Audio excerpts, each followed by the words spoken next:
আপনারা জানেন বেশ কিছুদিন ধরে সারা বাংলাদেশে মধ্যরাত থেকে সকাল পর্যন্ত এবং ম্যাক্সিমাম জায়গায় দুপুর পর্যন্ত এবং কিছু কিছু জায়গায় বেলা 3টে বা 4টা পর্যন্ত কুয়াশার চাদরে আচ্ছন্ন।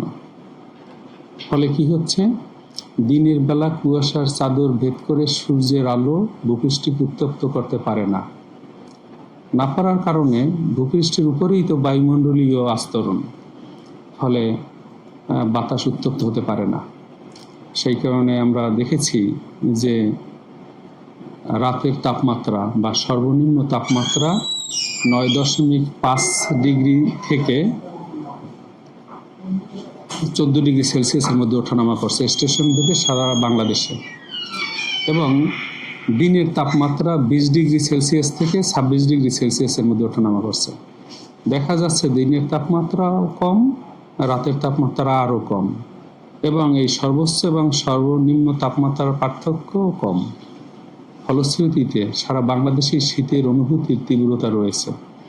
পাশাপাশি হিমালয়ের পাদদেশ থেকে আসা হিমেল বাতাস বাংলাদেশের রংপুর, পঞ্চগড়, দিনাজপুর, চাঁপাইনবাবগঞ্জ, যশোর, কুষ্টিয়া এইসব অঞ্চল দিয়ে বাংলাদেশে প্রবেশ করে বাংলাদেশের তুলনামূলকভাবে কম উত্তপ্ত বাতাসকে এই ঠান্ডা বাতাস অর্থাৎ অন্য এলাকা থেকে এসে বাতাসকে আরও ঠান্ডা করে দিচ্ছে। একে বলা হয় টেম্পারেচার অ্যাডভেকশন, অথবা শীতের কনকনে বাতাস বাংলাদেশের বাতাসের সাথে মিশ্রিত হয়ে বাংলাদেশের তাপমাত্রাকেও কিছুটা অবনমন করে দিচ্ছে।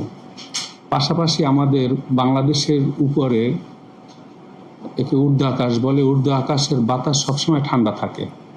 একে বলা হয় ইংরেজিতে জেড স্ট্রিম, অর্থাৎ এই ঠান্ডা বাতাস কোনো কোনো সময় বাংলাদেশের উত্তর পাশ দিয়ে প্রবাহিত হয়, কখনো কখনো তার দক্ষিণায়ন ঘটে এবং বাংলাদেশের অভ্যন্তরভাগ অথবা বাংলাদেশের উত্তর বঙ্গোপসাগরের উপর দিয়েও এই জেড স্ট্রিম অনেক সময় প্রবাহিত হয়।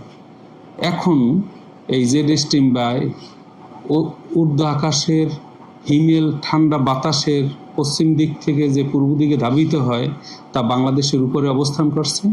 আমরা এটাকে বলি ঊর্ধ্ব আকাশের বাতাসের ঠান্ডা বাতাসের নিম্নমুখী বিচরণ। এই নিম্নমুখী বিচরণ ত্বরান্বিত অবস্থায় আছে, ফলে এই সারা বাংলাদেশে ঠান্ডার অনুভূতির তীব্রতা রয়েছে।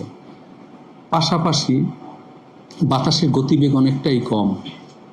বাতাসে জলীয়বাষ্পের পরিমাণও সকালে এবং বিকেলে প্রায় 90 থেকে 100% মধ্যে ওঠানামা করছে। তো এই সকল কারণে এবং দিনের বেলা সূর্যের আলোর উজ্জ্বল আলোর প্রাপ্যতা 2 ঘন্টার বেশি আমরা পাচ্ছি না। তাহলে কি বললাম, যে উত্তর পশ্চিম দিক থেকে বা উত্তরা ঠান্ডা বাতাসের অনুপ্রবেশ, সূর্যের উজ্জ্বল আলোর প্রাপ্যতা কম, বাতাসের গতিবেগ কম, এবং রাতের আকাশ কিছুটা মেঘমুক্ত, এবং দিনের বেলা সূর্যের আলো কুয়াশার চাদর ভেদ করে ভূপৃষ্ঠকে উত্তপ্ত না করার কারণে এই যে ঠান্ডার অনুভূতি তা বেশ কয়েকদিন ধরে বিরাজমান, এবং তা আগামীকালের পর থেকে আরও ত্বরান্বিত হওয়ার সম্ভাবনা রয়েছে। তা সেই কারণে এই পরিস্থিতি বিদ্যমান। আগামী 10 দিনের মধ্যে বাংলাদেশের কোথাও বৃষ্টিপাতের সম্ভাবনা একেবারেই নেই। বাতাসের গতিবেগ কাম কন্ডিশনে আছে। এই যে বিদ্যমান কুয়াশা, এটা কেটে যাওয়ার 3টি শর্ত খুবই জরুরি। একটি হলো যে বৃষ্টিপাত হতে হবে, যেহেতু বৃষ্টিপাতের সম্ভাবনা নাই সুতরাং কুয়াশা থাকার সম্ভাবনা বেশি। আরেকটি হলো যে বাতাসের গতিবেগ বাড়তে হবে। বাতাসের গতিবেগ এখনও তেমন একটা বেশি নেই, 5 থেকে 8 কিলোমিটার প্রতি ঘন্টায়, কোনো কোনো জায়গায় কোস্টাল বেল্টে 5 থেকে 10 কিলোমিটারের মধ্যে ওঠানামা করছে। এই গতিবেগ 10 থেকে 15 কিলোমিটার প্রতি ঘন্টায় যদি হয় তাহলে কুয়াশা কেটে যাওয়ার সম্ভাবনা থাকে। তৃতীয় কন্ডিশন হলো উষ্ণ বাতাসের বাংলাদেশে বিস্তার লাভ করা। যেহেতু বাংলাদেশে বাতাস ঠান্ডা, এর মধ্যে যদি উষ্ণ বাতাসের আগমন ঘটতো, আমরা একে বলি টেম্পারেচার অ্যাডভেকশন অথবা উষ্ণ বাতাসের ওয়ার্ম এয়ার অ্যাডভেকশন বলি আমরা, এগুলো যদি সংগঠিত হতো তাহলে কুয়াশাটা কেটে যেত। সেই কারণে বেশ কয়েকদিন ধরে মধ্যরাত থেকে সকাল পর্যন্ত কুয়াশা পড়বে এবং তা অব্যাহত থাকার সম্ভাবনা রয়েছে। তবে কুয়াশার ব্যক্তিকাল এবং কুয়াশার ঘনত্ব এগুলো সম্পূর্ণই নির্ভরশীল সূর্যের আলোর প্রাপ্যতার উপরে, বাতাসের গতিবেগের উপরে এবং ওয়ার্ম এয়ার অ্যাডভেকশনের উপরে। সেগুলো যেহেতু ধীর গতিতে রয়েছে, সেই জন্য কুয়াশার কেটে যাওয়ার সম্ভাবনা সকাল পর্যন্ত খুবই কম। তবে কোনো কোনো ক্ষেত্রে, যেমন আজকে সকাল 10টার পরে সূর্যের দেখা মিলেছে, বাংলাদেশের বিভিন্ন জায়গায় সূর্যের দেখা মিলেছে, ফলে দিনের তাপমাত্রা সামান্য বৃদ্ধি পেতে পারে। রাতের আকাশ কিছুটা মেঘমুক্ত থাকার কারণে রাতের তাপমাত্রাও সামান্য কমে যেতে পারে। ফলশ্রুতিতে 5 তারিখ থেকে সারা বাংলাদেশে শীতের অনুভূতির তীব্রতা একটু বৃদ্ধি পেতে পারে।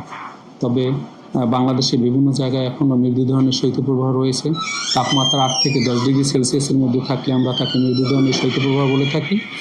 যেমন শ্রীমঙ্গল, সেখানে তাপমাত্রা সবচেয়ে কম আছে 9.5 ডিগ্রি।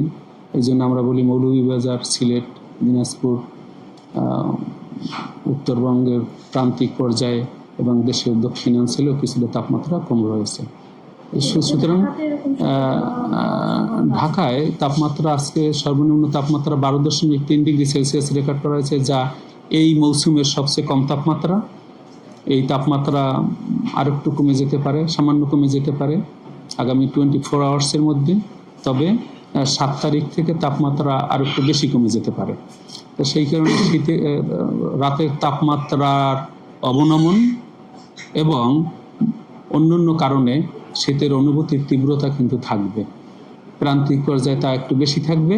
তবে এটি জানুয়ারি মাসের একটি স্বাভাবিক প্রক্রিয়া। আপনারা জানেন জানুয়ারি মাস সবচেয়ে শীতলতম মাস।